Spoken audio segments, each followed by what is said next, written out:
Sir join नाही झाले का अजून? कसबे नाही सर झाले सर, जॉईन झाले आता. जॉईन झाले, बरं. हो हो, करायचं सर सुरू मग. हो चालेल ना. ठीक आहे ठीक आहे. Good afternoon. छत्रपती शाहू कला वाणिज्य व विज्ञान महाविद्यालय लासूर स्टेशन येथील राज्यशास्त्र विभाग व राष्ट्रीय सेवा योजना विभाग यांच्या संयुक्त विद्यमाने आयोजित राष्ट्रीय मतदार दिनानिमित्त प्राध्यापक AR कसबे सर यांच्या विशेष व्याख्यानाचे आयोजन आज करण्यात आले आहे. सर्वप्रथम मी प्राध्यापक AR कसबे सर यांचे शब्दसुमनांनी स्वागत करतो. उपस्थित सर्व प्राध्यापक व विद्यार्थी यांचेही मी स्वागत करतो. वर्ष 2022 या वर्षाच्या राष्ट्रीय मतदार दिनाची थीम सुलभ, सर्वसमावेशक निवडणूक व सर्वांचा सहभाग ही आहे. सर्वप्रथम राष्ट्रीय मतदार दिन 25 जानेवारी 2011 रोजी साजरा करण्यात आला. तेव्हापासून दरवर्षी राष्ट्रीय मतदार दिवस साजरा केला जातो. भारतात अनेक निवडणुकांची मतदानाची टक्केवारी ही 50 ते 60% इतकीच आहे. त्यामुळे 100% मतदान व्हावे यासाठी राष्ट्रीय मतदार दिवस हा दरवर्षी निवडणूक आयोगामार्फत या ठिकाणी साजरा केला जातो. तर आजच्या कार्यक्रमाचे प्रास्ताविक सादर करण्यासाठी मी उपप्राचार्य विलास आयरे सर यांना विनंती करतो.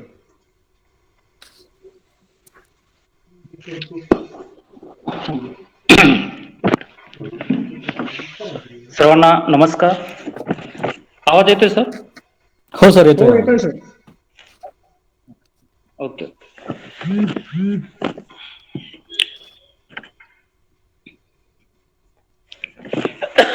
मराठवाडा शिक्षण प्रसारक मंडळ संचलित छत्रपती शाहू महाविद्यालय लासूर स्टेशन येथील राष्ट्रीय सेवा योजना विभाग व राष्ट्रशास्त्र विभाग यांच्या संयुक्त विद्यमाने आज 25 जानेवारी राष्ट्रीय मतदार दिवस या दिवसाच्या निमित्ताने भारतीय लोकशाही मतदाराची भूमिका किंवा भारतीय लोकशाहीमध्ये मतदाराचे महत्त्व या विषयावर विशेष व्याख्यानाचे आयोजन करण्यात आलेले आहे. या कार्यक्रमाचे अध्यक्ष आमच्या महाविद्यालयाचे प्राचार्य आदरणीय डॉक्टर SD नाईकवाडे सर. त्याचप्रमाणे आजच्या या कार्यक्रमासाठी प्रमुख व्याख्याते लाभलेले आहे ते आमचे सन्मित्र प्राध्यापक आबासाहेब कसबे सर. त्याचप्रमाणे राष्ट्रीय सेवा योजना विभाग चे कार्यक्रमाधिकारी Jadhav sir, doctor Nabh Kadam sir,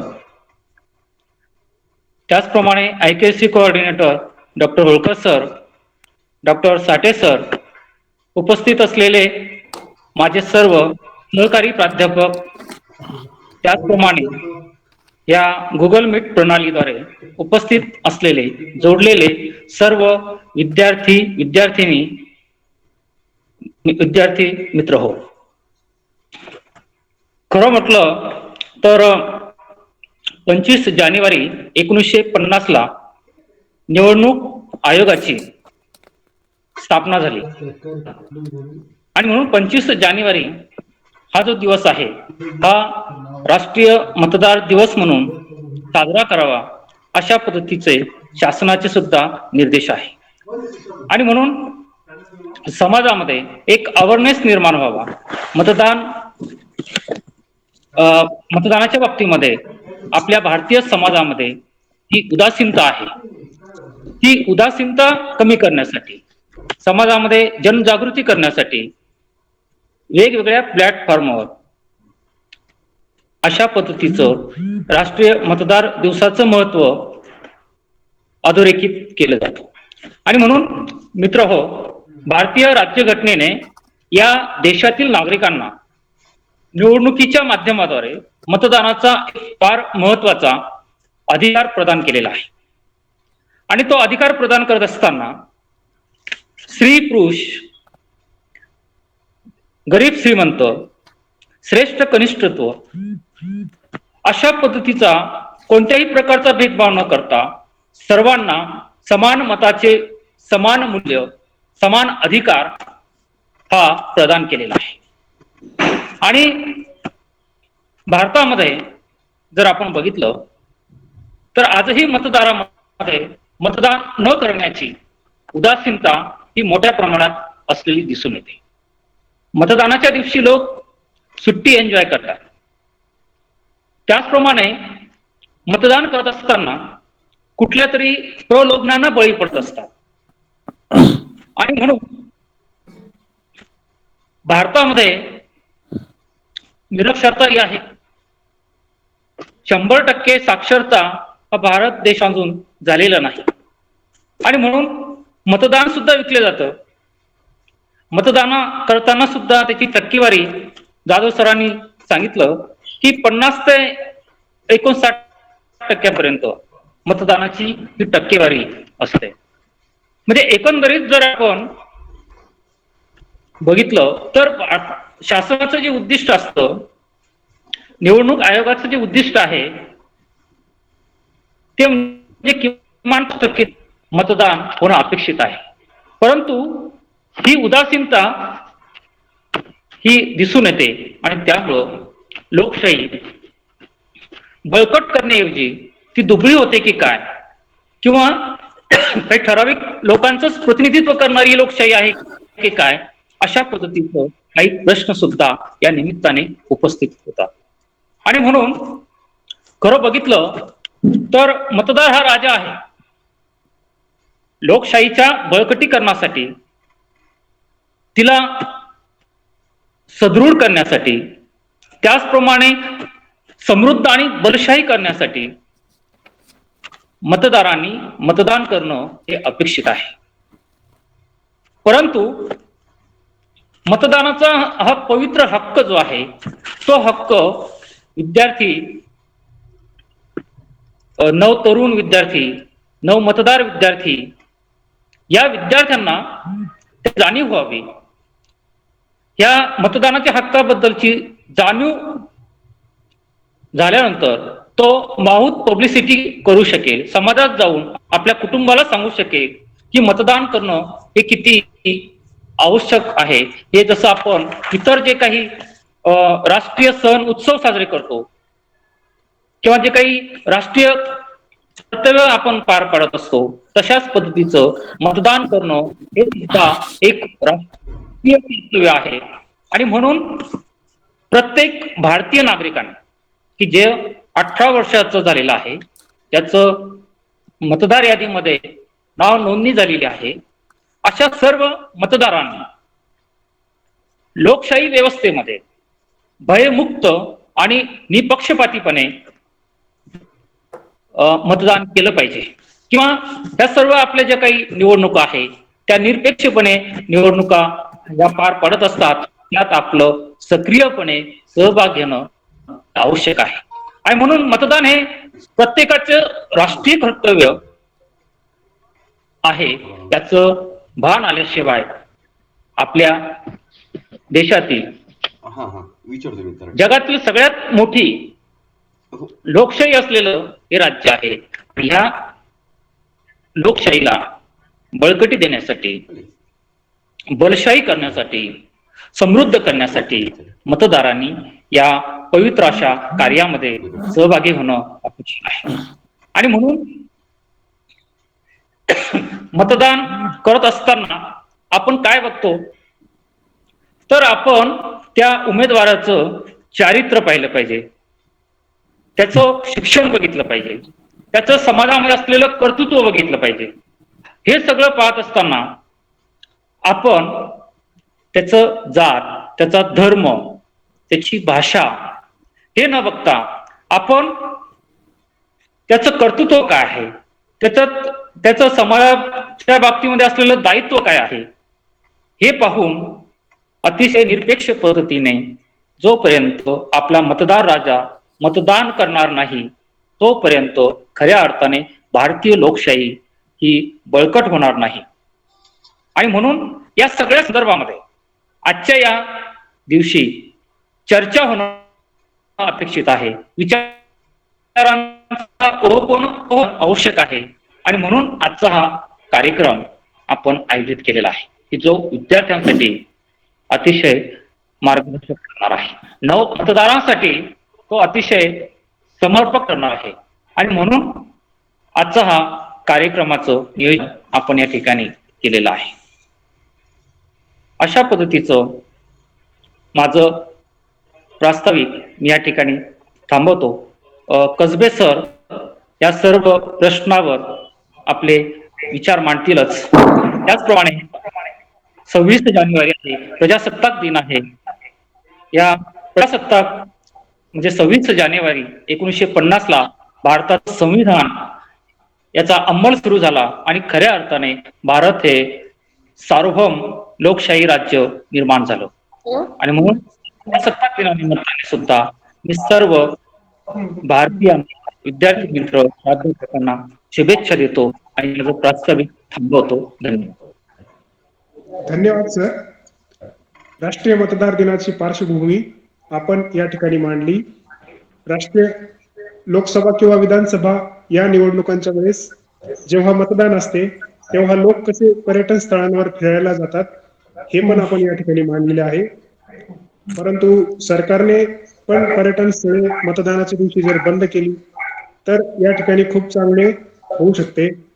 यानंतर मी प्राध्यापिका सुषमा क्षीरसागर मॅडम यांना अशी विनंती करतो की त्यांनी प्राध्यापक AR कसबे सर यांचा परिचय करून द्यावा. नमस्कार सर, ऐकायला येते का?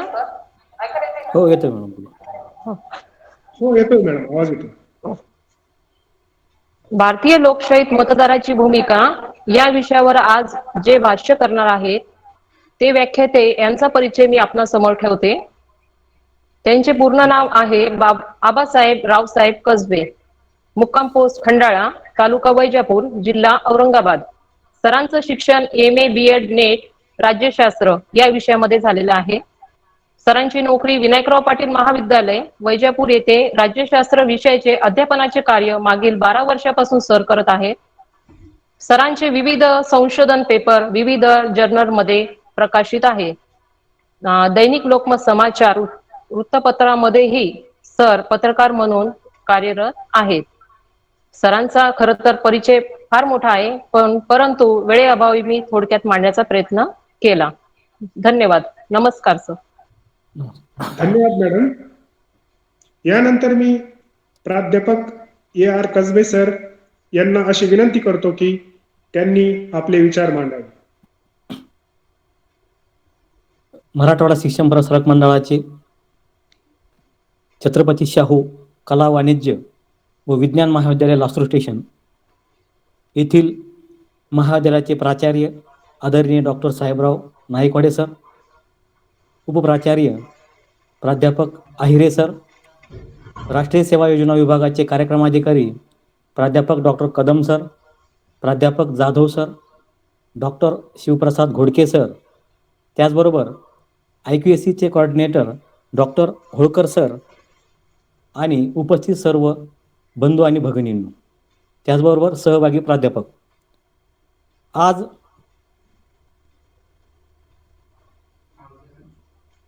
भारतातील जी काही आपली लोकशाही व्यवस्था आहे त्या लोकशाहीमध्ये मतदारांची भूमिका ही भूमिका कशा प्रकारची आहे किंवा मतदार हा आपली भूमिका योग्य प्रकारे पार पाडतो किंवा पार पाडत नाही, हा खऱ्या अर्थानं एक संशोधनाचा विषय या ठिकाणी आहे.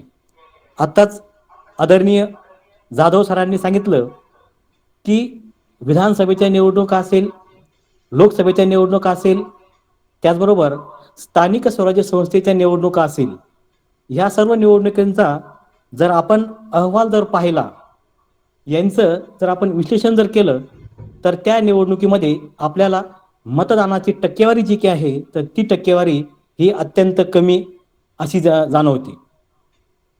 नेमकी याला कारण काय आहे, हा एक अत्यंत महत्त्वपूर्ण आणि सर्वांच्या डोळ्यामध्ये अंजन घालणारा एक विषय आहे असं मला वाटतं या ठिकाणी. मतदान करणे हे आपलं कर्तव्य आहे.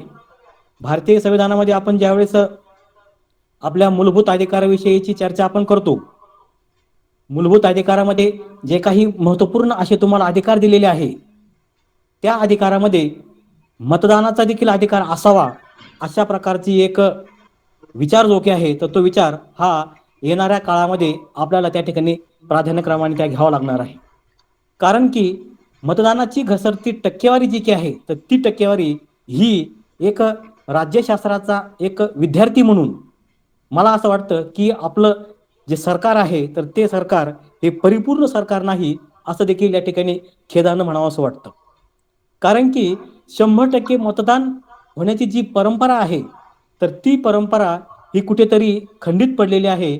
आणि याला अनेक जे कारणे असतील, तर त्या कारणांचा विचार आपण आपल्या ह्या व्याख्यानामध्ये करण्याचा आपण प्रयत्न करणार आहोतच. तत्पूर्वी लोकशाही म्हणजे काय, याचा थोडक्यात आपण विचार करण्याचा आपण प्रयत्न करूया. आपल्या सर्वांना माहीतच आहे की लोकशाही हा सर्वसामान्य हितासाठी लोकप्रिय आणि सर्वांच्याच आवडीचा असा हा शासन प्रकार आहे. लोकशाही संदर्भातलं एक अत्यंत महत्त्वपूर्ण उदाहरण जर तुम्हाला घ्यायचं असेल, तर 2 ते 3 महिन्यापूर्वी आपण पाहिलं की अफगाणिस्तान येथील काबूल जे आहे, अफगाणिस्तान हे जे आपण देश आपण जो पाहिला, तर त्या देशामध्ये तालिबानी सम्राटानं किंवा तालिबानी जे काही आतंकवादी जे काही आहे, तर त्या आतंकवाद्यांनी तो देश आपल्या ताब्यात घेतला आणि त्या देशातील जे काही जनतेचा जे काही त्रास आहे, जनतेचा जो काही हाल अपेष्टा आहे, तर त्या हाल अपेष्टा आपण सर्व जगाने आपल्या प्रसार माध्यमांच्या माध्यमातून या ठिकाणी पाहिलेले आहे. काही लोकांनी त्याचा अनुभव देखील घेतलेला आहे. मग आपल्याला असं म्हणता येईल की त्यांचं जे काही परिस्थिती आहे, त्या ज्या काही वातावरणात ते आपल्या समस्या त्या ठिकाणी समस्याच्या सामोरे जात आहे, असं आपण ज्यावेळेस वातावरण आपण पाहतो, तर त्या वातावरण आणि आपलं भारतीय वातावरण यातील तुलनात्मक फरक जर आपण आपल्या समोर जर ठेवला, तर त्यातून तुम्हाला लोकशाही म्हणजे काय आहे हा अर्थ किंवा याचं उत्तर आपल्या ठिकाणी मिळू शकते. लोकशाही म्हणजे लोकांसाठी लोकांकडून चालवलेला शासन प्रकार, असं आपण ढोबळमानाने या ठिकाणी म्हणतो. लोकशाही आज एक जीवन जगण्याची पद्धती बनलेली आहे. जगामध्ये आपण जर आज विचार जर केला, तर जगातील चीन असेल, रशिया आहे, डेमोक्रेसी आहे, एवढंच कशाला पाकिस्तान आहे, ह्या सर्व देशामध्ये लोकशाही परंपरा जी आपण जर पाहिली, तर त्या लोकशाही परंपरेला कुठंतरी छेद या ठिकाणी दिसतो आपल्याला. तरी देखील ते आंतरराष्ट्रीय स्तरावर आम्ही लोकशाहीचे पुरस्कर्ते आहोत असं जगाला या ठिकाणी सांगतात. याला कारण काय आहे? याला कारण म्हणजे लोकशाही म्हणजे हा जनतेचा अधिकार, जनतेला स्वातंत्र्य, जनतेला समता, जनतेला न्याय आणि जनतेचा सर्वांगीण विकास देणारा शासन प्रकार म्हणजे लोकशाही आहे. आम्ही लोकशाहीचा पुरस्कार करतो, आम्ही लोकशाहीचा स्वीकार करतो, म्हणजे आम्ही जनतेला स्वातंत्र्य, समता, बंधुभाव, न्याय जे काय आहे, तर तो देण्याचा प्रयत्न करतो. किंबहुना तो आमच्या राज्य व्यवस्थेचा प्रमुख अशा प्रकारचा घटक आहे.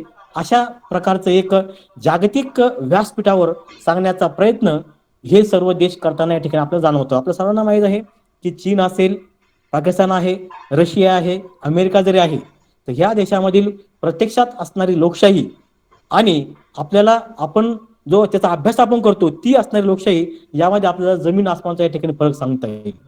परंतु भारतीय लोकशाही जर आपण पाहिली, तर त्या भारतीय लोकशाहीमध्ये आज खऱ्या अर्थानं लोकशाहीचं विकास जो काय आहे, तो विकास हा जगामध्ये सर्वात चांगल्या प्रकारे आणि सर्वात विकसित असा लोकशाहीचा विकास झाल्याचं आपल्याला दिसून येतं. जगामध्ये आज आपल्याला पाहतो की सर्व जग आपल्या देशाकडे एक आदर्श अशा प्रकारचा देश म्हणून पाहतात. भारतीय संस्कृती जगामध्ये अत्यंत आदर्श नावाजलेली संस्कृती म्हणून ओळखली जाते. कारण त्या देशामध्ये संपूर्णपणे वेगवेगळ्या जातीचे, धर्माचे, पंथाचे, वंशाचे जरी जनता असली, जरी लोक असले, तरी ह्या सर्वांना सामावणारी लोकशाही व्यवस्था जी काही आहे, तर ती लोकशाही आपण या ठिकाणी स्वीकारलेली आहे. आपलं भारतीय संविधान आणि भारतीय लोकशाही जी काही आहे, याचा एक सुंदर आपला जो काही सुंदर सुंदर अशा प्रकारचा नमुना जो काही आहे तो नमुना हा आपल्याला या लोकशाहीच्या माध्यमातून या ठिकाणी आपल्याला दिसतो. लोकशाहीची खरी सुरुवात आपल्याला इंग्लंड हा जो देश आहे तर त्या देशापासून झाली हे आपल्या सर्वांनाच माहित आहे. इसवी सन पूर्व 1215 मध्ये इंग्लंडमध्ये ज्यावेळेस मॅग्ना कार्टा नावाचा एक चार्ट त्या ठिकाणी तयार केला गेला होता, त्याला आपण सनद म्हणतो आपण, ती सनद ही त्या ठिकाणी स्वीकारली गेली आणि तेथून खऱ्या अर्थानं जनतेला अधिकार देण्याची पद्धतीची सुरुवात झाली. म्हणजे जनतेला अधिकार देणे, जनतेला गृहीत धरणे, जनतेचा विचार मान्य करणे, हा विचार देण्याची त्या काळापासून ती एक पद्धती जी काही आहे तर ती पद्धती ही सुरू झाली. आणि नंतर आपण पाहतो की पिटिशन ऑफ राईट्स असेल किंवा 1688 ची रक्तहीन राज्यक्रांती असेल, 1721 मध्ये पंतप्रधान पदाची निर्मिती असेल, त्याचनंतर आपण पाहतो की 1789 मधील फ्रान्समधील राज्यक्रांती आहे, त्यानंतर 1776 मधील अमेरिकन स्वातंत्र्य युद्ध आहे, नंतरच्या काळामध्ये आपण पाहतो की भारतीय स्वातंत्र्य युद्ध आहे. ह्या ज्या काही अनेक प्रकारच्या महत्वपूर्ण ज्या काही क्रांत्या, महत्वपूर्ण ज्या काही घडामोडी ज्या काही आहे तर त्या महत्वपूर्ण घडामोडी ह्या आपल्याला लोकशाही संकल्पना, लोकशाही जीवन पद्धती आणि लोकशाही एक सुरक्षित जीवन देण्याचा एक मार्ग आहे आणि त्याला त्यागून कोणत्याही व्यक्तीचा विकास हा होऊ शकत नाही.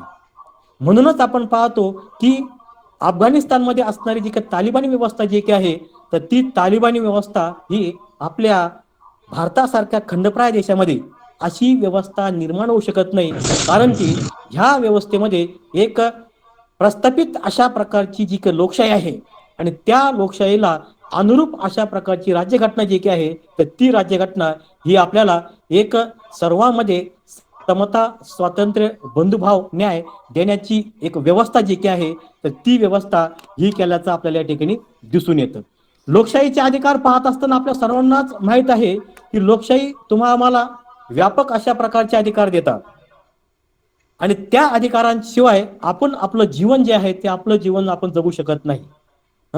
लोकशाहीचा जर लोकशाहीच्या पासून आपण जर परावृत्त झालो तर जागतिक स्तरावर ज्या देशामध्ये अशा प्रकारचे अतिरेकी कारवाया असतात तर त्या देशातली परिस्थिती आणि आपली परिस्थिती आपण जर पाहिली तर साहजिकच आपल्याला आपल्या लोकशाहीचं कुतूहल, आपल्या लोकशाहीचं जे काही आदर आहे तर तो आदर वाटल्याशिवाय राहणार नाही. इतकी महत्वपूर्ण स्थान, एक महत्वपूर्ण विचार ह्या लोकशाहीने तुम्हाला आम्हाला दिलेला आहे.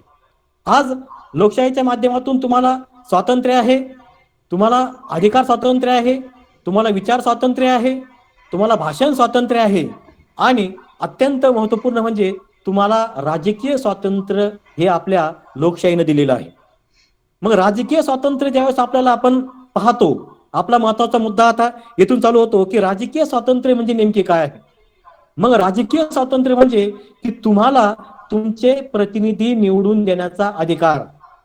लक्षात घ्या की आपण ज्यावेळेस जगाची इतर व्यवस्था ज्यावेळेस आपण पाहतो तर त्या इतर देशामध्ये असणारी व्यवस्था आणि आपल्या भारतातील असणारी व्यवस्था जी काही आहे तर यामध्ये आपल्याला एक अत्यंत महत्वपूर्ण जर गुण जो काही दिसतो तर त्यामध्ये आपली जनता ही जी आहे तर ती जनता ही सार्वभौम जनता आहे. जनतेला आपलं स्वतःचं सरकार निवडण्याचा या ठिकाणी अधिकार आहे. त्याचबरोबर जनता ही आपलं निवडलेलं सरकार जर जनताभिमुख निर्णय घेत नसेल, जनतेच्या विकासासाठी राज्यकारभार करत नसेल, जनतेचा विकास करत नसेल तर त्या सरकारला पदावरून दूर करण्याचा देखील आपल्या ह्या जनतेला या ठिकाणी आहे. आपण पाहतो की आपल्या देशाचा प्रमुख राष्ट्रपती असो किंवा आपले पंतप्रधान असो, याच्या संपूर्णपणे जे काही आपल्या घटनात्मक पद जे काही आहे तर त्या घटनात्मक पदाचे प्रमुख जे असतील तर ते संपूर्ण जनतेच्या माध्यमातून निवडले जातात. म्हणूनच भारत आणि इंग्लंड ह्या दोघांची ज्यावेळेस आपण तुलना करतो त्यावेळेस आपण भारताला गणराज्य देश आपण या ठिकाणी म्हणतो. मग गणराज्य म्हणजे काय हे देखील आपण समजून घेतलं पाहिजे की ज्या देशाचा घटनात्मक प्रमुख जनता स्वतःच्या मतदानाच्या माध्यमातून निवडतो तर त्या देशाला आपल्याला काय म्हणता येईल, गणराज्य म्हणता येईल. सर्वांना संकल्पना माहित आहे. आपण ज्यावेळेस आपण इंग्लंडचा आपण जो काही देश आपण पाहतो तर त्या इंग्लंडच्या किंवा इंग्लंडकडून आपण लोकशाही परंपरा असेल, लोकशाही विचार आहे, लोकशाही संकल्पना आहे, या सर्व बाबी आपण त्या ठिकाणी घेतलेल्या आहे. परंतु तेथे त्यांचा घटनात्मक प्रमुख जो काही आहे, तर तो घटनात्मक प्रमुख हा वंश परंपरागत पद्धतीने त्या ठिकाणी पदावर असतो. त्या ठिकाणी राजा किंवा राणी अशा प्रकारचे दोन, आता राणी त्या ठिकाणी आहे. पूर्वीची वास्तविक पाहता त्यांच्या घटनेमध्ये राजा जो काही आहे, तर त्या राजा जो काही असे आहे, तर त्या राजावर त्या ठिकाणी पदावर बसवलं होतं. परंतु जो काही 5वा जॉर्ज होता, तर त्या 5व्या जॉर्जला मुलगा नसल्यामुळे त्यांनी त्याची जी मुलगी आहे, तर त्या मुलीला त्या ठिकाणी त्या पदावर बसलेलं आहे. तर थोडक्यात आपण पाहतो की ते जे काही पद आहे, तर ते पद हे संपूर्णपणे वंश परंपरागत पद्धतीनं त्या ठिकाणी त्या पदावर तो प्रमुख बसतो. म्हणजे मग त्या देशाची असणारी व्यवस्था आणि ही आपली व्यवस्था जी आपण जे पाहतो, तर आपल्या भारतीय व्यवस्थेनं आपल्या नागरिकांना अशा प्रकारे आपला घटनात्मक प्रमुख निवडून देण्याचा अधिकार दिलेला आहे. म्हणून आपल्या देशाला गणराज्य म्हणतो आपण. आपल्या देशातील जो आपला घटनात्मक प्रमुख आहे, तर तुम्ही आम्ही स्वतः मतदान करून आपल्या प्रतिनिधींच्या माध्यमातून राष्ट्रपती जो काय आहे, तो राष्ट्रपती हा निवडला जातो. तर थोडक्यात म्हणजे तुम्हाला राजकीय स्वातंत्र्य दिलेलं आहे. ह्या राजकीय स्वातंत्र्यामध्ये ज्याप्रमाणे आपण आपले प्रतिनिधी निवडतो, मग तो राष्ट्रपती असो, पंतप्रधान असो, आमदार असो, खासदार असो, तुमचा सरपंच असो, तुमचा नगरपालिका नगरसेवक असो, सभापती असो, सगळे प्रतिनिधी हे आपण आपल्या लोकशाहीच्या माध्यमातून तुम्हाला दिलेल्या राजकीय स्वातंत्र्याच्या माध्यमातून, राजकीय अधिकाराच्या माध्यमातून आपण ह्या पदावर या व्यक्तींची निवड करतो. मग फक्त आपण यांची निवडच करतो का? निवड आपण यांची करतो, त्याचबरोबर आपण स्वतः देखील या पदावर बसण्याची हे जे पद आहे, त्या पदावर आपण स्वतः देखील निवडणुकीच्या माध्यमातून सहभागी होत असतो. म्हणजे तुम्हाला देखील जर असं वाटलं की आपण निवडणुका लढू शकतो, निवडणुका लढायच्या, तर मग पंतप्रधान पदाचे आमदारकी असेल, खासदारकी असेल किंवा कोणतंही पद असेल, तर त्या कोणत्याही पदाला आपण भारतीय संविधानाच्या नियमानुसार आपण निवडणूक लढू शकतो. थोडक्यात लोकशाही पद्धतीने तुम्हाला राजकीय स्वातंत्र्य दिलं आहे आणि हे राजकीय स्वातंत्र्य तुम्हाला तुमचे प्रतिनिधी, त्याचबरोबर तुम्हाला प्रत्यक्षात सत्तेचा अधिकार जो आहे, तर तो अधिकार या व्यवस्थेने दिलेला आहे. लोकशाही पद्धती ही अत्यंत गतिमान अशा प्रकारची पद्धती आहे. ह्या पद्धतीने सर्वांना सामावणारी जी व्यवस्था निर्माण केलेली आहे, त्याचबरोबर सर्वांच्या हाकेला उत्तर देणारी देखील ती व्यवस्था या ठिकाणी स्वीकारलेली आहे. राजकीय स्वातंत्र्याच्या माध्यमातून तुम्ही तुमचे ज्याप्रमाणे प्रतिनिधी निवडतात, त्याचप्रमाणे तुम्हाला जर तुमचे प्रतिनिधी जर अयोग्य कामकाज करत असेल, तर त्यांना येणाऱ्या निवडणुकीमध्ये आपण काय करतो की त्या ठिकाणी त्यांना पदावरून दूर करण्याची व्यवस्था देखील करण्याची जी काही पद्धती आहे, तर ती पद्धती ही आपण स्वीकारलेली आहे. अशा प्रकारे लोकशाही शासन प्रकार जो काही आहे, तर तो लोकशाही शासन प्रकार हा अत्यंत महत्वपूर्ण शासन प्रकार आहे की ज्या शासन प्रकाराला पहिल्यांदाच सांगितलं तुम्हाला मी, आणि आदरणीय आहेरे सरांनी सांगितलं, जाधव सरांनी पण सांगितलं की लोकशाही शासन प्रकार हा जीवन जगण्याची एक पद्धती आहे. त्याच्यापासून तुम्ही आम्ही कधीही अलिप्त होऊ शकत नाही, किंवा ते जर अलिप्त जर झालो तर पर्यायानं आपल्याला हुकुमशाहीची जी व्यवस्था आहे, तर त्या व्यवस्थेला आपल्याला सामोरे जावं लागतं. मग लोकशाहीची संकल्पना पाहत असताना लोकशाहीचा विचार आपण ज्यावेळेस आपण करतो, तर त्या लोकशाही परंपरेमध्ये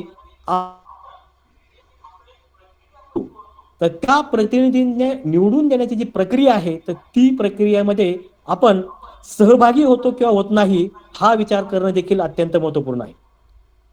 आपल्या सर्वांनाच माहित आहे 50 ते 60% एवढ्या अल्प अशा प्रकारचं मतदान प्रक्रियेमध्ये मतदान होण्याची जी काही एक चिंता करणं, आपल्या सर्वांसमोर एक प्रश्नार्थक अशा प्रकारचं चिंता निर्माण करणं हे चित्र आहे की जी लोकशाही तुम्हाला राजकीय स्वातंत्र्य देते, जी लोकशाही तुम्हाला आर्थिक स्वातंत्र्य देते, जी लोकशाही तुम्हाला सामाजिक स्वातंत्र्य देते, ती लोकशाही, त्या लोकशाहीमध्ये जर आपण परिपूर्ण रीतीने जर आपण सहभाग घेत नसेल, तर त्या लोकशाहीचं खऱ्या अर्थानं जे तत्व आहे, तर ते तत्व आपल्याला खऱ्या अर्थानं अस्तित्वात येऊ शकत नाही, असं आपल्याला म्हणावं लागेल. म्हणून सरकारने राष्ट्रीय मतदार दिन हा साजरा करण्याचा निर्णय घेतलेला आहे. का घेतला निर्णय? कारण की मतदानाचं होणारं प्रमाण जे काय आहे तर ते प्रमाण हे अत्यंत कमी अशा प्रकारचं प्रमाण आहे. आपण ज्यावेळेस 1989 पासून 2014 पर्यंतच्या ज्या आपण निवडणुका जर पाहिल्या, 1989 मध्ये जर आपण निवडणुकीची टक्केवारी जर आपण पाहिली, मतदानाची टक्केवारी, तर त्या टक्केवारी जर आपण पाहिल्या तर खऱ्या अर्थानं आपल्या राजकीय लोकशाहीचा आपण खऱ्या अर्थानं वापर करतो किंवा करत नाही, एक प्रश्न जो काय तो प्रश्न हा आपल्या समोर उभा राहू शकतो. 1989 मध्ये 50.96% एवढ्या प्रकारचं मतदान झालेलं होतं. 1991 मध्ये 42.73%, 1996 मध्ये 57.77%, 1998 मध्ये 62.70%, 1999 मध्ये 71.81%, 2004 मध्ये 98.73%, 2009 मध्ये 52.79%, तर 2014 मध्ये 56% आणि 2019 मध्ये जी आपली लोकसभेची निवडणूक झाली तर त्यामध्ये जवळपास 62% मतदान हे झालेलं आहे. म्हणजे आपण ही जी टक्केवारी आपण पाहतो, सर्वांनाच मतदान देणारा भारत हा देश हा एक अत्यंत महत्वपूर्ण देश आहे. आपल्या सर्वांनाच माहित आहे की मतदानासाठी आम्हाला झगडावं लागलं नाही. ज्या दिवशी आम्हाला 26 जानेवारी 1950 या दिवशी आपण आपलं संविधान स्वीकारलं, त्याच दिवशी आम्हाला सर्व मतदान मिळालेलं आहे.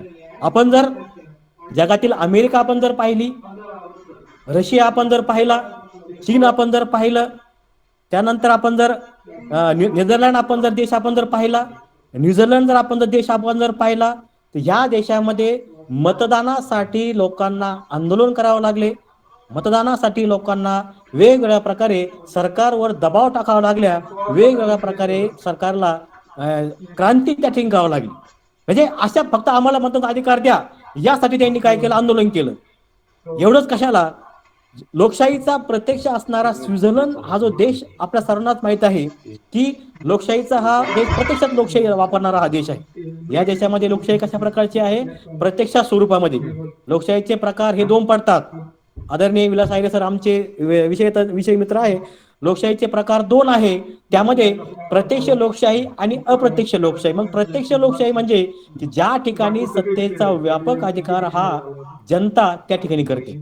आपण भारत देश असेल किंवा इतर देश आपण पाहतो तर या ठिकाणी प्रत्यक्षात जनता जरी याचा वापर करत नसले तर जनतेचे प्रतिनिधी या ठिकाणी वापर करतात.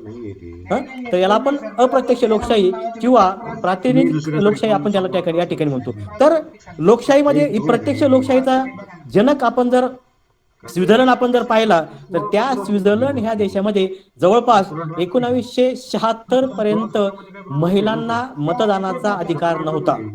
अत्यंत खेदानं म्हणावं लागतं की जगाला लोकशाहीचा संपूर्ण व्यापक अधिकार असणारा हा देश तरी देखील त्या ठिकाणी काय की स्त्रियांना मतदानाचा अधिकार नव्हतं. आणि मग आपण ज्या वेळेस या सर्व देशांचा तुलनात्मक अभ्यास करतो त्यावेळेस आपल्याला सर्वांना एक अत्यंत गौरवपूर्ण आपल्या सर्वांना गौरव वाटला पाहिजे की आपल्या भारतीय संविधानानं आपल्या भारतीय राजकीय व्यवस्थेनं आम्हाला सर्वांना मतदानाचा अधिकार या ठिकाणी दिलेला आहे. मग मतदानाचा अधिकार आपल्याला दिलेला आहे, मग आपण मतदान का करत नाही?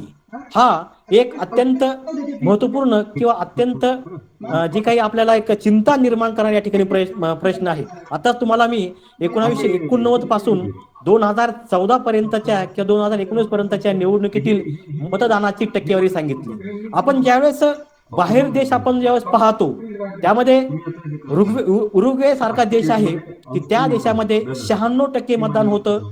इक्वेडोर नावाचा देश आहे की त्या देशामध्ये 90% मतदान होतं. उझबेकिस्तान नावाचा देश आहे की त्या देशामध्ये 85% मतदान होतं. अर्जेंटिना सारखा देश आहे की त्या देशामध्ये 77% मतदान होतं. आणि ब्राझील सारखा देश आहे की त्या ठिकाणी 80% त्या ठिकाणी मतदान होतं. लक्षात ठेवा की हे जे देश आपण जर पाहिले तर त्या देशामध्ये जनतेला जरी परिपूर्ण अधिकार त्या ठिकाणी नसले तरी मतदानाची जी टक्केवारी आहे तर ती मतदानाची टक्केवारी ही अत्यंत महत्वपूर्ण टक्केवारी आहे. मतदान करण्याचा लोकांचा कल जो काय आहे तर तो कल हा मोठ्या प्रमाणामध्ये आपल्याला ठिकाणी तो जाणवतो. मग भारतीय घटनाकारांनी किंवा आपण आपली जी काही निवडणुकीची कामकाज पाहणार आपला जे काही निवडणूक आयोग जो काही आहे भारतीय संविधानाच्या 324(1) ह्या कलमामध्ये निवडणूक आयोगाची संकल्पना आपण स्वीकारलेली आहे. 1989 पर्यंत निवडणूक आयोग हा एकच सदस्यीय होता, परंतु नंतर याला आपण त्रिस्तरीय अशा प्रकार स्वरूप या ठिकाणी दिलेलं आहे. तर त्या निवडणूक आयोगाच्या असं लक्षात आलं की आपण मतदानाची प्रक्रिया जी काही आहे किंवा मतदान जे आपलं टक्केवारी जी काही आहे तर ती टक्केवारी ही खऱ्या अर्थानं आपल्या समोर येणारे जे आकडे आहेत ते आकडे हे योग्य नाही. म्हणून 2011 मध्ये त्यावेळेस भारताचे राष्ट्रपती महामहिम प्रतिभाताई पाटील ह्या होत्या. त्यानंतर त्या दिवशी 25 जानेवारी 2011 पासून मतदान अवेअरनेस मतदान जागृती दिवस त्या ठिकाणी आपण डिक्लेअर केला. का? कारण की मतदानाची होणारी जी घटती टक्केवारी जी काही आहे यासाठी अशा प्रकारचा राष्ट्रीय मतदार दिवस जो किंवा तो मतदार दिवस हा आपल्याला साजरा करावा लागतो. म्हणजे मतदार दिवस आपण साजरा करतो तर तो साजरा करण्यासाठी अशा प्रकारचं आपल्या समोर त्या ठिकाणी उपयोजन आहे की मतदानाची टक्केवारी या ठिकाणी ती वाढली पाहिजे. वास्तविक पाहता आपल्या भारतीय घटनाकारांनी वयाचे 18 वर्ष पूर्ण हॅलो आवाज येतो सर? हो येतोय सर, येतोय. हा, वयाची 18 वर्ष पूर्ण झालेल्या सर्वांना मतदानाचा अधिकार दिलेला आहे. 28 मार्च 1989 पासून 18 वर्ष पूर्ण असणाऱ्या भारतीयांना, त्यामध्ये श्रीमंत नाही, गरीब नाही, हा तो धर्माचा, तो जातीचा, तो पंथाचा, स्त्री आहे, पुरुष आहे, अशा प्रकारचा कोणताही भेद न करता आपण सर्वांना समान रीतीने अधिकार या ठिकाणी दिलेला आहे. त्याच्या अगोदर 21 वर्ष अशा प्रकारची मतदानाची मर्यादा त्या ठिकाणी होती. आणि तुम्हाला सर्वांनाच माहित असेल की आता मागच्या निवडणुकीपासून जे काही तृतीयपंथी जे काही असतात तर त्या तृतीयपंथींना देखील आपण मतदानाचा अधिकार आपण दिलेला आहे. का? कारण की त्यांच्याही मताला किंमत ही असायला पाहिजे आणि त्या माध्यमातून तो विचार एक नवीन अशा प्रकारचा विचार हा आपण स्वीकारला. थोडक्यात सर्वांनाच सामावणारं सरकार असायला पाहिजे, सर्वांच्या मताला ती किंमत असायला पाहिजे, अशा प्रकारची भूमिका जी काही आहे तर ती भूमिका ही घेण्याचं नियोजन हे आपल्या निवडणूक आयोगाने केलं आणि त्यापासून 25 जानेवारी 2011 पासून आपण राष्ट्रीय मतदान दिवस आपण साजरा करतो. मतदार नोंदणी ही देशामध्ये काही देशामध्ये आपोआप घडते पहा. आपण काही देश असे देश आहे की त्या देशामध्ये जसं आपल्या भारतामध्ये आपण पाहतो की मतदानाची प्रक्रिया आपल्या सर्वांना माहितच आहे, परंतु जो काही निवडणूक आयोगाच्या प्रपत्र क्रमांक 6 यानुसार आपल्या सर्वांना आपलं 18 वर्ष पूर्ण करणारे आपण जे काही सगळे नागरिक नागरिक जे असतात तर ते त्या ठिकाणी तो फॉर्म भरतात आणि त्यांना मतदानाचा अधिकार या ठिकाणी आपल्याला तो देता येतो किंवा मताधिकार त्या ठिकाणी येतो. मतदार नाव नोंदणी तुमचं नाव प्रथमतः आपण सर्वांनी निश्चय केला पाहिजे की एक महान अशा प्रकारच्या लोकशाही परंपरेचे आपण पाईक आहोत. एका महान अशा प्रकारच्या लोकशाही देशामध्ये आपण राहत आहोत. म्हणून आपण आपल्या या अधिकारांचा वापर आपण केला पाहिजे. सर्व नवयुवकांनी ज्यांनी 18 वर्ष पूर्ण केलेले आहे अशा सर्व युवकांनी मतदान हे कंपल्सरी करण्याचा प्रयत्न केला पाहिजे. ते मतदान हे प्रयत्न म्हणण्यापेक्षा केलंच पाहिजे. अशा प्रकारचं कंपल्सरी करणं हा तो मुद्दा आहेच तो, परंतु त्या ठिकाणी मतदान आपण केलं पाहिजे. काही देशामध्ये आपण पाहतो की मतदान हे मतदानाच्या आदल्या दिवसापर्यंत नोंदण्याची संकल्पना आहे. अमेरिकेतील काही प्रांत असे आहे की त्या प्रांतामध्ये उद्या मतदान आहे आणि आज संध्याकाळपर्यंत तुम्ही मतदान नाव नोंदणी करत असता. किंवा काही ठिकाणी तर अशी पद्धती आहे की मतदान नाव नोंदणी न करताही तुम्हाला मतदान करता येतं. अमेरिकेतील उत्तर डकोटा नावाचं राज्य आहे, त्या उत्तर डकोटा या राज्यामध्ये मतदान नोंदणी न करताही ज्या दिवशी निवडणूक असेल त्या दिवशी जाऊन तुम्ही त्या ठिकाणी मतदान करायचं. अशा प्रकारची पद्धती ही त्या देशामध्ये आहे. भारतामध्ये आपण पाहतो की भारतामध्ये नेमकी आपल्याला काय करता येईल अशा प्रकारचं मतदान वाढवण्यासाठी. कारण की आपण पाहतो की आपल्या देशामध्ये जे काही वेगवेगळ्या प्रकारची जी काही आपली जी काही निवडणूक प्रक्रिया आपण जी काही पाहतो, तर त्या निवडणूक प्रक्रियेमध्ये तरुण हा भाग घेत नसल्यामुळे मग त्याला कारण काय आहे याचा देखील उहापोह होणे अत्यंत महत्वपूर्ण आहे. आपण पाहतो की आज प्रत्येक तरुणांना किंवा जे मतदान करत नाही त्यांना असं वाटतं की रोजगार देणारं सरकार अशा प्रकारचं निर्माण होत नाही. पण ते आपण जर सरकार जे आपण सगळे सरकार आपण जर पाहिले 1952 पासून तर आतापर्यंतच, तर निवडणुकीचं आताच्या 50-55च्या आसपासची जी काही निवडणूक जे काही असतं निवडणूक मतदानाची टक्केवारी, तर ती टक्केवारी पाहत असताना त्यामध्ये कोणत्याही सरकारला रोजगारभिमुख शिक्षण हे देण्याची व्यवस्था जी काही आहे तशा प्रकारचं धोरण त्या ठिकाणी असत नाही. त्यामुळे कदाचित मतदान करण्याकडे लोकांचा किंवा तरुणांचा जो कल आहे तर तो कल हा आपल्याला कमी या ठिकाणी जाणवतो.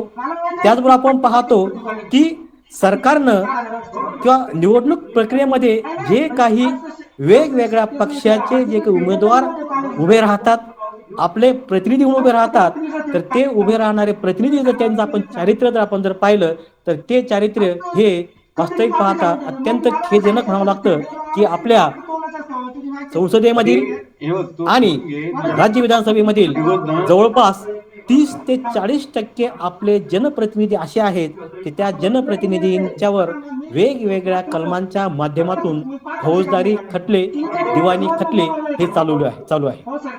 उत्तर प्रदेश सारखं राज्य आपण जर पाहिलं, बिहार सारखं राज्य आपण जर पाहिलं, तर ह्या राज्यामध्ये आज आमदार खासदार जे काही आहे तर त्या आमदार खासदारांकडे गुन्हेगारी पार्श्वभूमी असावी की काय अशा प्रकारचा प्रश्न, अशा प्रकारचं त्यांचं जर आपण जे त्यांचे जर ते मतदानाचं त्यांचं जर क्रायटेरिया आपण जर पाहिलं, त्यांचं जे काही नाव त्यांची जी काही नोंदणी केलेली असते तर त्या नोंदणी केलेल्या अहवालातून जर आपण जर पाहिलं तर त्या ठिकाणी मोठ्या प्रमाणामध्ये गुन्हेगारीकरण त्या ठिकाणी झालेलं आहे. आणि मग एक विचार आपण जर केला, ही निवडणूक प्रक्रिया ह्या निवडणुकीमध्ये लोक असतील, फक्त भांडवलदार लोक असतील, फक्त गुन्हेगारी प्रवृत्तीचे लोक असतील, तर त्या लोकांकडे आपण का म्हणून या ठिकाणी पाहायचं, आशेने पाहायचं आपण त्या ठिकाणी. कारण की निवडून आल्यानंतर हे लोक आपल्याला आपला जो काही विचार आहे, आपला जो काही प्रश्न आहे तर तो प्रश्न ते खऱ्या अर्थानं सोडविणार नाही अशा प्रकारची एक ह्या तरुणांनी किंवा जे मतदान करत नाही त्यांनी आपल्या मनामध्ये एक खूणगाठ बांधलेली आहे. कदाचित त्यामुळे ते मतदान करत नसेल. त्याचबरोबर राष्ट्रीय मतदार दिवसाच्या निमित्ताने एक अशाही प्रकारचा एक सूर उमटतो की मतदान प्रक्रिया जी की आहे तर ती मतदान प्रक्रिया ही ऑनलाईन पद्धतीने झाली पाहिजे. ऑनलाईन पद्धतीने आपल्या भारतासारख्या ग्रामीण भारत जो काही आहे आपला, तर त्या ग्रामीण भारतामध्ये आजही आपण पाहतो की काही ठिकाणी इंटरनेटची सुविधा नाही. इंटरनेटची सुविधा नसल्यामुळे साहजिकच ऑनलाईन जी पद्धती आहे तर ती पद्धती ही परिपूर्ण रीतीने यशस्वी होणार नाही. परंतु ऑनलाईन पद्धतीचा विचार आपण जर खऱ्या अर्थाने करण्याचा प्रयत्न जर केला तर तो देखील एक मतदानाची टक्केवारी जी आहे तर ती मतदानाची टक्केवारी ही वाढण्यास या ठिकाणी मदत होईल.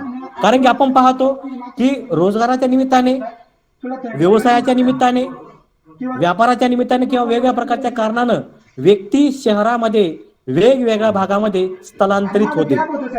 मग ही वेगवेगळ्या ठिकाणी स्थलांतरित आलेली मंडळी जी की आहे तर ती मंडळी ही आपल्या मूळ गावामध्ये ज्या ज्या ठिकाणी त्यांचे नाव नोंदणी केलेले आहे तर त्या ठिकाणी अशा प्रकारचं मतदानाच्या प्रक्रियेकडे त्या ठिकाणी जात नाही. माझ्या एकट्यानं मतदान करून काय होणार आहे? लक्षात घ्या की आपण पाहतो की जेव्हा मतदान करत नाही, मतदानाची टक्केवारी जी काही घसरलेली आपल्या समोर दिसते तर त्याच्या पाठीमागे एक अत्यंत महत्वपूर्ण कारण आहे की शिक्षित मतदार जो आहे, स्थलांतरित मतदार जो की आहे तो काय विचार करतो की माझ्या एकट्या मतदानानं या ठिकाणी काय होणार आहे. तर हा विचार जो की आहे तर हा विचार कुठेतरी आपण हा बाजूला केला पाहिजे. तुमच्या एका मताला अत्यंत महत्वपूर्ण किंमत आहे. एक मत एक मूल्य हे लोकशाहीचं आदर्श अशा प्रकारचं तत्व आहे. आणि आपण आपल्या मताचं मूल्य आपण या ठिकाणी जाणलं पाहिजे. ऑनलाईन करत असताना मतदानाचं आपण जर ऑनलाईन पद्धती जर आपण जर स्वीकारली तर निश्चितच मतदान प्रक्रिया जी काय आहे तर ती मतदान प्रक्रिया ही सुटसुटीत ही होऊ शकते. भारतीय संविधानामध्ये तुम्हाला पहिल्यांदा आपण चर्चा केली की भारतीय संविधानामध्ये आपलं जे काही मतदानाचा जो अधिकार आहे तर तो अधिकार आपण मूलभूत कर्तव्यात आपण समावेश केलेला आहे. मग मूलभूत कर्तव्य हे वास्तवात येतात किंवा नाही हा देखील एक संशोधनाचा प्रश्न आहे. मूलभूत कर्तव्याला कुणीही खऱ्या अर्थानं एक गांभीर्यानं या ठिकाणी घेत नाही. म्हणून मतदान प्रक्रियेमध्ये सहभाग आपण सर्वांनी घेतला पाहिजे. यासाठी एक धाडसाचं पाऊल म्हणून आपण काय केलं पाहिजे की कंपल्सरी मतदान आपण केलं पाहिजे. अनिवार्य अशा प्रकारचं मतदान जे काही आहे तर ते अनिवार्य अशा प्रकारचं मतदान आपण केलं पाहिजे. जगातील जर आपण इतर देश आपण जर पाहिले, बेल्जियम सारखा जर देश आपण जर पाहिला तर त्या देशामध्ये 1892 पासून तर आजपर्यंत संपूर्णपणे मतदान प्रक्रिया ही अनिवार्य त्या ठिकाणी केलेली आहे. जी व्यक्ती मतदानामध्ये भाग घेणार नाही तर त्यांना दंडाची व्यवस्था त्या ठिकाणी केलेली आहे. दंड देऊन टाकायचा मतदानाला येते तुम्हाला. आणि तो दंड म्हणजे असा साधा सुद्धा दंड असत नाही तर तो खूप मोठ्या प्रमाणात त्या ठिकाणी ती काय असते ती रक्कम त्या ठिकाणी असते.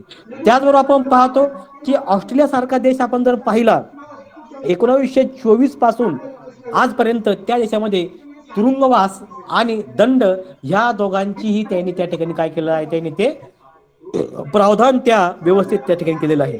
बोल्शिया सारखा देश आपण जर पाहिला तर त्या देशामध्ये आपण आपल्याकडे जशा प्रकारचं आधार कार्ड असतं तशा प्रकारचं मतदान केल्यानंतर बोल्शिया देशामध्ये प्रत्येक नागरिकाला एक कार्ड दिलेलं असतं आणि ते कार्ड त्या व्यक्तीला त्याच्या दैनंदिन ज्या काही गरजा असतील, जसे आपण पाहतो की आपल्याकडे आज राशन कार्ड, आपल्याकडे जे काही आधार कार्ड जे काही आहे तर ते आधार कार्ड ही आपले अत्यंत आवश्यक अशा प्रकारचे घटक झालेला आहे. बँकेमध्ये जा आधार कार्ड जा, तिकीट काढा आधार कार्ड जा, राशन घ्या आधार कार्ड पाहिजे तुम्हाला, पासपोर्ट पाहिजे तुम्हाला आधार कार्ड, ऍडमिशन पाहिजे तुम्हाला आधार कार्ड, कोणती मदत तुम्हाला पाहिजे तर आधार कार्ड द्या, बँकेचं खातं असेल आधार कार्ड. म्हणजे प्रत्येक ठिकाणी अनिवार्य अशा प्रकारचं आधार कार्ड या ठिकाणी झालेलं आहे. मग या आधार कार्ड प्रमाणेच बोल्शिया देशामध्ये एक कार्ड दिलेलं असतं आणि त्या कार्डमध्ये त्या व्यक्तीनं मतदान केलं किंवा नाही अशा प्रकारचं ऑप्शन त्या ठिकाणी असतं. आणि ज्यावेळेस तो वेगवेगळ्या प्रकारच्या सुविधा घ्यायला जातो त्यावेळेस जर त्या ठिकाणी नकारात्मक अशा प्रकारचं जर उत्तर त्या ठिकाणी जर असेल तर त्याला त्या सुविधापासून दूर केलं जातं. म्हणजे एक अनिवार्य अशा प्रकारचं मतदान त्या ठिकाणी आहे. ग्रीस देश आपण जर पाहिला तर ग्रीस या देशामध्ये कोणत्याही व्यक्तीला त्याने जर मतदान केलं नसेल तर त्याला त्या वर्षामध्ये त्या जो काही कालावधी असेल निवडणुकीचा तर त्या कालावधीमध्ये कोणत्याही प्रकारचा वाहन परवाना आणि कोणत्याही प्रकारचं पासपोर्ट जो काही आहे तो पासपोर्ट मिळत नाही. तसेच आपण सिंगापूर जो आपण देश आपण जर पाहिला तर ह्या सिंगापूर या देशामध्ये देखील मतदान जर केलं नाही तर तुमच्यावर मोठ्या प्रमाणामध्ये दंडाची जी काही रक्कम जी काही आहे ती रक्कम ही तुम्हाला ही द्यावा लागते. थोडक्यात आपण देखील अशा प्रकारचं जर या मार्गाचा जर आपण अवलंब करण्याचा जर आपण जर प्रयत्न जर केला तर निश्चितच आपली मतदानाची जी काही प्रक्रिया आहे त्या प्रक्रियेमध्ये मतदान जो काय आहे ते मतदान हे चांगल्या प्रकारे होऊ शकतं आणि पर्यायानं एक चांगल्या अशा प्रकारची व्यवस्था ही आपल्याला निर्माण करता येऊ शकते. आपण मतदानामध्ये हा जो काही आज राष्ट्रीय जागृती दिवस जो काही आहे तर त्या दिवसाच्या माध्यमातून निवडणूक आयोग जे काही आहे तर ते निवडणूक आयोग मतदारामध्ये जनजागृती करण्यासाठी शाळेच्या माध्यमातून शाळेतील जे विद्यार्थी आहे तर त्या विद्यार्थ्यांना त्यांच्या पालकांना मतदान करण्याचं वेगवेगळ्या प्रकारचं त्या ठिकाणी माहिती पाठवतात त्या ठिकाणी.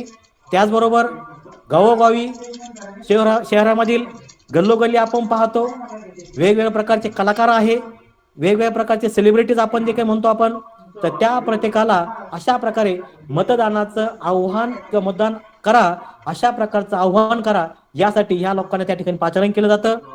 त्याचबरोबर नवमतदारांची जी काही नाव नोंदणी आहे तर ती नाव नोंदणी सुटसुटीत कशा प्रकारे होईल. आपण पाहतो की प्रत्येक भागामध्ये BLO जे असतो पहा मतदान करण्यासाठी तर त्याला अशा प्रकारचं तो शिक्षक असेल, तलाठी असेल, ग्रामसेवक असेल, तर तो प्रत्येक घराघरामध्ये गेला पाहिजे, गावातील प्रत्येक घरामध्ये गेला पाहिजे आणि प्रत्येकाकडून मतदानाची जी काही प्रक्रिया जी काही आहे, कोणताही 18 वर्ष पूर्ण केलेला नागरिक जो काही आहे, तर तो नागरिक यापासून दूर जाणार नाही, अशा प्रकारचं ते कामकाज त्या ठिकाणी करत असतात. त्याचबरोबर मतदानाचं महत्त्व जे काही आहे, तर ते महत्त्व हे वेगवेगळ्या प्रकारच्या कार्यक्रमातून पटवून दिलं पाहिजे. आज आपण पाहतो की आज राष्ट्रीय मतदार दिवस आहे. काल आपल्या निवडणूक आयोगाच्या माध्यमातून राज्य निवडणूक आयोग आपण जर पाहिला, आपल्या महाराष्ट्रातील राज्य निवडणूक आयोग प्राध्यापक डॉक्टर श्रीकांत देशपांडे यांनी एक ऑनलाईन अशा प्रकारचं व्याख्यान औरंगाबाद या ठिकाणी दिलं. तर त्या ठिकाणी देखील त्यांनी निवडणूक प्रक्रियेमध्ये जास्तीत जास्त तरुणांचा सहभाग हा असायला पाहिजे, अशा प्रकारचा विचार हा त्या ठिकाणी मांडला. कारण की आपल्या सर्वांनाच माहीत असेल की निवडणूक प्रक्रिया जी काही आहे, तर त्या निवडणूक प्रक्रियेमध्ये 18 ते 19 वयोगटातील लोकसंख्येतील टक्केवारी ही 3.5% आहे. आपण ज्यावेळेस आपली एकूण लोकसंख्या आपण पाहतो, तर त्या लोकसंख्येमध्ये 18 ते 19 वयोगटातील लोकसंख्या जी काही आहे, तर ती लोकसंख्या ही 3.5% लोकसंख्या आहे. आणि ह्या लोकसंख्येचं प्रत्यक्षात मतदानाची टक्केवारी आपण जर पाहिली, तर ती टक्केवारी ही 1.25% स्वरूपाची आपल्याला ही दिसून येते. त्याचबरोबर 20 ते 29 वयोगटातील टक्केवारी आपण जर पाहिली, तर ही टक्केवारी लोकसंख्येतील 18% टक्केवारी आहे. आणि प्रत्यक्षात मतदानाची टक्केवारी आपण जर पाहिली, तर ती टक्केवारी फक्त 13.5% या ठिकाणी आहे. थोडक्यात तरुण लोक आहे 18 ते 29 हा जो वयचा जे टक्केवारी जी आहे, तर त्या टक्केवारींचं प्रमाण हे अत्यंत कमी आहे. म्हणून युवकांचं सरकार, युवकांचं नेतृत्व हे आपण ज्यावेळेस म्हणू त्यावेळेस हा 20 किंवा 18 ते 29चं टक्केवारीचं प्रमाण हे 100% झालं पाहिजे, तरच सरकार जे काय ते सरकार हे खऱ्या अर्थानं युवकांचं सरकार आहे असं आपल्याला म्हणता येईल. आपण पाहतो की प्रत्येक राजकीय पक्ष जे काय आहे, तर त्या राजकीय पक्षांनी निवडणूक प्रक्रिया जे काय आहे, तर त्या निवडणूक प्रक्रियेकडे गांभीर्याने पाहिले पाहिजे. त्याचबरोबर जास्तीत जास्त मतदान कशा प्रकारे होईल हा विचार हा त्या ठिकाणी पाहायला पाहिजे. परंतु आपल्या सर्वांनाच माहीत आहे, आपण सर्वजण तज्ज्ञ आहात, की अशा प्रकारची जी काही तयारी जी काही आहे, तर ती तयारी ही कोणत्याच राजकीय पक्षाची असत नाही. कारण कमी मतदान होणे म्हणजे त्यांना त्यांचा मतदार जो काही आहे तो मतदार हा मिळत असतो. कारण की जास्त ज्यावेळेस मतदार होईल त्यावेळेस साहजिकच निकाल जे काही असतात, तर ते निकाल हे वेगळ्या प्रकारे लागण्याची शक्यता असते. कारण की आपण पाहतो की 50% मतदान होणार आहे. मग या 50%मध्ये जो काही शिक्षित घटक आहे, जो तरुण आहे, तर तो तरुण हा मतदानाकडे पाहिजे तेवढा प्रकार लक्ष देत नाही. आणि उर्वरित मतदार जो काही आहे, तो उर्वरित मतदार हा गरीब असतो, अशिक्षित असतो. आणि अशा प्रकारचा गरीब आणि अशिक्षित मतदार जो काही आहे, तर तो मतदार हा खऱ्या अर्थाने योग्य, सद्गुणी, सज्ञायी, चांगल्या प्रकारचा उमेदवार निवडून देईलच याची शाश्वती देता येत नाही. म्हणूनच आपल्याला असं म्हणता येईल की प्रत्येक राजकीय पक्षांनी स्वतःचा स्वार्थ हा बाजूला करून आपली लोकशाही जी काय आहे, तर ती लोकशाही ही खऱ्या अर्थानं विकसित करण्यासाठी, ह्या लोकशाहीला खऱ्या अर्थाने चांगल्या प्रकारे पुढे नेण्यासाठी या मतदार दिनाच्या निमित्ताने त्यांनी जास्तीत जास्त मतदार नोंदणी कशी झाली पाहिजे त्यासाठी त्यांनी प्रयत्न केला पाहिजे. आपण पाहतो की तुमच्या आमच्या ज्या काही अनेक समस्या असतात, त्या समस्या लोकांना वाटतं की निवडणुकीमध्ये मतदान करून काय फायदा आहे. परंतु आपण पाहतो की आपल्या ज्या काही समस्या आहे, मग त्यामध्ये आपण पाहतो की पाणी असेल, सार्वजनिक स्वच्छता आहे, गर्दीमुक्त प्रवास असेल, सुसज्ज अशा प्रकारचे दवाखाने आहे, सरकारी दवाखाने असतील, वेगवेगळ्या प्रकारचे गार्डन आहे, त्याचबरोबर प्रत्येकाला पात्रतेनुसार रोजगार असेल, ह्या सर्व सुविधा त्या ठिकाणी मिळायला पाहिजे. आणि मग ह्या सुविधा तुम्हाला मिळायला पाहिजे, मग फक्त मागण्यापेक्षा त्या मिळवण्यासाठी तुम्हाला तशा प्रकारचं योग्य सरकार तुम्ही या ठिकाणी निवडून दिलं पाहिजे. आणि त्यासाठी सर्वांनी मतदान करणं हे अत्यंत महत्त्वपूर्ण आहे. मतदानाला प्रोत्साहन देणे हा या आजच्या दिवसाचं उद्दिष्ट त्या ठिकाणी आहे. म्हणून वेगवेगळ्या प्रकारच्या माध्यमातून वेगवेगळ्या प्रकारच्या साधनांचा वापर करून वेगवेगळ्या प्रकारच्या विचारवंतांचं व्याख्यान घेऊन प्रत्यक्षात अशा प्रकारचे BLOचे कॅम्प आपण घेतले पाहिजे आणि त्या माध्यमातून जास्तीत जास्त मतदान नोंदणी आपण केली पाहिजे. प्रपत्र 6 जे काही आहे तर त्या 6चा सर्वांनाच वाटा आपण केला पाहिजे आणि प्रत्येकाने त्या ठिकाणी त्याचं जे काही नाव नोंदणी केली पाहिजे. एवढंच नाही तर नाव नोंदणी केल्यानंतर आपण प्रत्यक्षात कितीही महत्त्वपूर्ण कामकाज जरी असेल तरी आपण आपलं मतदान जे आहे तर ते मतदान आपण करणं या ठिकाणी आपलं एक कर्तव्य त्या ठिकाणी मानलं पाहिजे. आपण एक आपला अधिकार त्या ठिकाणी मानलं पाहिजे. आपल्याला असंही म्हणता येईल की लोकशाही म्हणजे केवळ मतदान, निवडणुका, शासन प्रकार, न्यायालय नव्हे, हे लोकशाहीचं एक अत्यंत महत्वपूर्ण अशा प्रकारचं राजकीय रूप आहे. ज्यावेळेस आपण राजकीय लोकशाहीचा आपण विचार करतो त्यावेळेस तुम्हाला तुमची जी सामाजिक लोकशाही जी काही आहे तर ती सामाजिक लोकशाही खऱ्या अर्थानं जर प्रस्थापित करायची असेल तर तुम्हाला या राजकीय लोकशाहीचा पुरेपूर अशा प्रकारचा वापर केला पाहिजे. नागरिकांनी लोकशाहीमधील डॉक्टर बाबासाहेब आंबेडकरांनी घटना समितीमध्ये म्हटले होते की नागरिकांनी स्वातंत्र्य, समता, बंधुत्व, न्याय, शांतता, विकास, मानवतावाद या मूल्यांना प्राधान्य देणाऱ्या लोकप्रतिनिधींची निवड केली पाहिजे. त्याचबरोबर हे सर्व तत्व जर आपण वास्तविकपणे आणण्याचा आपण जर प्रयत्न केला आणि त्या माध्यमातून जर आपण सगळ्यांनी मतदान प्रक्रियेमध्ये, निवडणुकीमध्ये आपण जर खऱ्या अर्थानं भाग घेतला तर आपल्याला एक परिपूर्ण आणि चांगल्या प्रकारचं सरकार निवडून देता येईल की जे सरकार आम्हाला एक उद्योगमुख सरकार त्या ठिकाणी निर्माण होईल, एक रोजगारभिमुख सरकार त्या ठिकाणी निर्माण होईल. तशा प्रकारचे प्रयत्न हे सरकार आपल्या परीने करण्याचा प्रयत्न करतोच, परंतु एक बहुमताचं सरकार जास्तीत जास्त निवडणुकीच्या माध्यमातून जास्तीत जास्त मतदान करून मतदानाची जी काही वाढणारी टक्केवारी जी काही आहे तर ती टक्केवारी आपण त्या ठिकाणी दिली पाहिजे. त्यातून तुम्हाला खऱ्या अर्थानं एक चांगल्या प्रकारचं प्रतिबिंब आणि चांगल्या प्रकारची जी काही लोकशाही आहे तर ती लोकशाही ही खऱ्या अर्थानं निर्माण होईल. अशा प्रकारचं आज राष्ट्रीय मतदार दिनाच्या निमित्ताने मला लासूर स्टेशन महाविद्यालयानं जी बोलण्याची संधी दिली त्याबद्दल मी सर्वांचं मनपूर्वक आभार मानतो आणि सर्वांना उद्या साजरा होणाऱ्या भारतीय स्वातंत्र्याच्या अमृत महोत्सव दिनाच्या हार्दिक शुभेच्छा देतो. धन्यवाद. धन्यवाद सर. धन्यवाद. कसबे सरांनी या ठिकाणी अत्यंत मोलाचे मार्गदर्शन सर्व विद्यार्थ्यांना या ठिकाणी केले, त्याबद्दल मी त्यांचे आभार व्यक्त करतो. सरांनी अफगाणिस्तान या देशाचे उदाहरण या ठिकाणी दिले. तर अफगाणिस्तान या देशामध्ये तालिबान या आतंकवादी संघटनेने कसा कब्जा मिळवला व तेथील जे राष्ट्रपती आहेत अशरफ घनी यांना देश सोडून पळून जावे लागले. तर त्या तुलनेमध्ये भारतासारख्या देशाची लोकशाही ही मजबूत आहे हे आपणास या ठिकाणी दिसून येते. तसेच सरांनी सांगितले की भारतीय राज्यघटनेने आपणास विचार स्वातंत्र्य, भाषण स्वातंत्र्य, राजकीय स्वातंत्र्य हे सर्व नागरिकांना या ठिकाणी दिलेले आहे. राजकीय स्वातंत्र्य सुद्धा या ठिकाणी सर्वांना दिले आहे. आपणास जो योग्य उमेदवार सर्वात वाटतो त्यालाच आपण या ठिकाणी मतदान करणे आवश्यक आहे. तसेच स्वातंत्र्य, समता, बंधुता ही तत्वे सुद्धा आपण या ठिकाणी भारताने स्वीकारलेली आहे. तसेच भारतामध्ये जर मतदानाचा जर विचार केला तर प्रत्यक्ष मतदानामध्ये 40% ते 30% लोक अजूनही प्रत्यक्ष सहभागी हे होत नाही आणि यामध्ये जास्त शिक्षित लोकच यामध्ये समाविष्ट आहेत.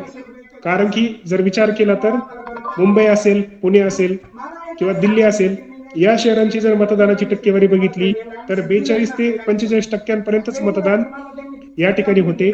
परंतु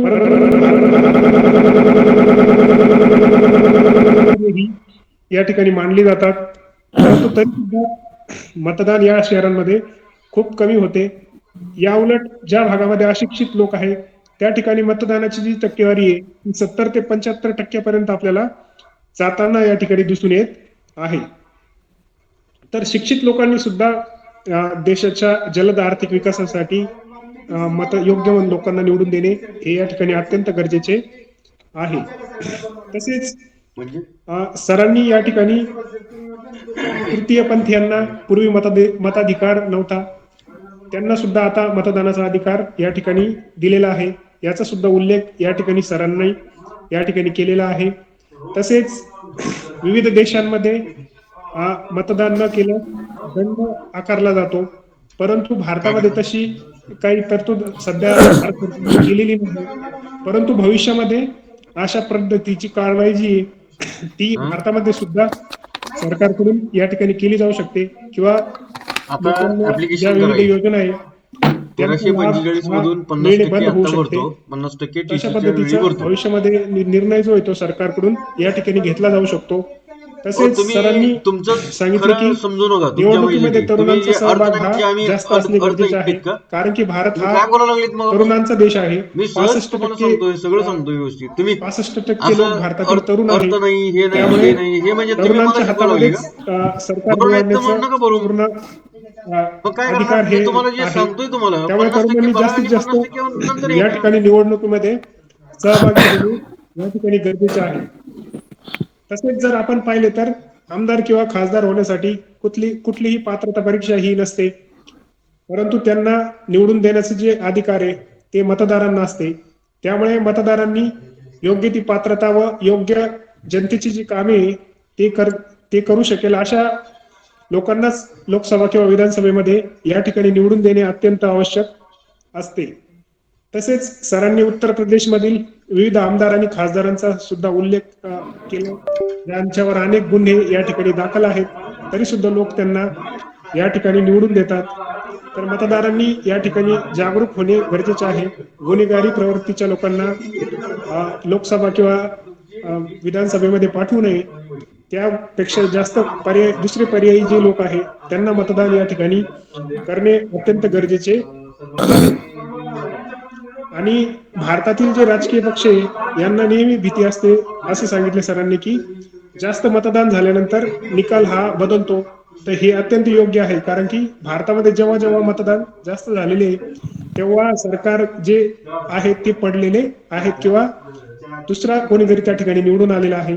त्यामुळे राजकीय पक्ष सुद्धा मतदान जास्त होण्याविषयी जनजागृती ही या ठिकाणी न करताना आपल्याला या ठिकाणी दिसून येतात. तर प्राध्यापक AR कसबे सर या ठिकाणी ऑनलाईन व्याख्यानासाठी उपस्थित राहिले व त्यांनी आपले लोकशाही आणि मतदार या विषयावर विचार मांडले. त्याबद्दल मी सरांचे या ठिकाणी महाविद्यालयाच्या वतीने आभार व्यक्त करतो. तसेच परसोडे सर हे सुद्धा या कार्यक्रमास ऑनलाईन उपस्थित होते, त्याबद्दल मी त्यांचेही आभार व्यक्त करतो. उपप्राचार्य आयरे सर हे देखील या कार्यक्रमात उपस्थित राहिले, त्याबद्दल मी त्यांचेही आभार व्यक्त करतो.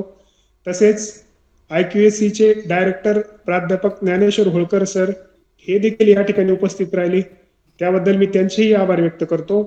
तसेच प्राध्यापक डॉक्टर मधुकर साठे सर कोऑर्डिनेटर YCMOU हे सुद्धा या ठिकाणी उपस्थित राहिले, त्याबद्दल मी त्यांचेही या ठिकाणी आभार व्यक्त करतो. तसेच मराठी विभागाचे डॉक्टर नभ कदम सर हे देखील या ठिकाणी उपस्थित राहिले, त्याबद्दल मी त्यांचेही आभार व्यक्त करतो. तसेच महाविद्यालयाचे लायब्ररियन प्रमोद बावस्कर सर हे देखील या ठिकाणी उपस्थित राहिले, त्याबद्दल मी त्यांचेही आभार व्यक्त करतो. तसेच सर्व उपस्थित विद्यार्थी व प्राध्यापक हे देखील ऑनलाईन कार्यक्रमास उपस्थित राहिले, त्याबद्दल मी त्यांचेही आभार व्यक्त करतो व कार्यक्रम संपला असे जाहीर करतो. सर स्क्रीनशॉट पाठवा ना. Okay sir. Okay sir. Okay, thank you.